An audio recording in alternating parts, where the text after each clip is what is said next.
first time lah saya ikut Elmi. Ini adalah tour yang paling bagus, paling cantik, paling happening. Bukan apa, orang cakap tu tak penat, tak apalah. Pasal apa, dia punya bus tu daripada pintu hotel sampai ke destinasi dibawanya. Makan food okey, itinerary okey, memang pack tapi enjoy. Pengalaman terbaru lah bagi siapa nak tengok Bumi Ambia. Ini yang terbaik setakat ni. Saya suka lah. Pengalaman saya pula naik Gunung Sinai tu bukan apa. Seronok first time naik kan, nak tengok Nami Busa tempat munajat kan. First time tengok first pengalaman naik unta dan sora-sora, lepas tu hiking lagi.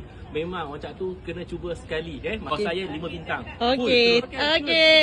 Pembaraan Bumi Mesir, travel kami yang terbaik bersama dengan Elmi, semuanya perfect. Terbaik dari segi perjalanan, penginapan, semuanya mantap lah. Saya sangat recommended lah untuk semua ikut dengan Elmi kerana pasti akan puas hati dan takkan pergi cari tempat lain lah. Dari Elmi terbaik. Okey, daripada 5 star kita bagi 5 star terus. Kali pertama mengikut Al-Ilmi ke Mesir, alhamdulillah semua servis yang dibagi terbaik di hotel, dari segi makan, memang yang terbaik lah.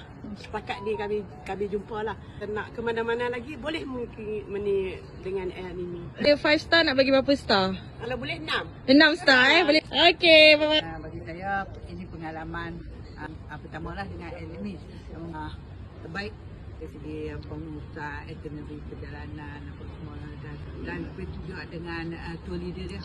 Kalau kata boleh diberi bintang tu 5 daripada 5 okey. Kita rasa seronok join dengan Al-Ilmi Travel ni untuk lawatan ke Mesir, penuh dengan pengisian, ziarah-ziarah makam-makam para Ambia, layanan terbaik, hotel pun terbaik, servis memang terbaik. Dan saya bagi 5 bintang.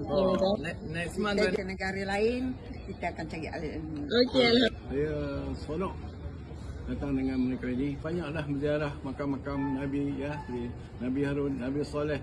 Alhamdulillah, excellent. Lagi kan banyak-banyak trip.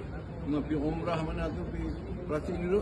Ni saya ingat yang terbaik pada saya yang paling best lah. Orang kata saya boleh bagi 5 bintang kali lah kalau alright. Okey, kemuncaknya saya dapat juga mendaki Gunung Tursina. Itu yang kemuncak yang saya rasa bahagia sangatlah saya dapat buat tu. Okey, thank you. trip ni adalah satu trip yang bagus, diuruskan dengan baik, tempat makan tu sedap, dan tempat lawatan pun semuanya menarik.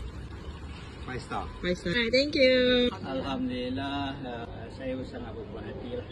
Banyak ilmu yang saya dapat, ilmu baru. Sangat puas hati lah. Sangat puas hati Ada titik yang datang kami akan pilih Elmi 5 star. 5 star. Okey, thank you. Kali pertama bersama dengan Al-Ilmi. Satu pengalaman yang cukup manis, hebat. Kami ke Cairo dan satu tempat Bumi Ambia dan banyak tempat-tempat yang menarik. Memang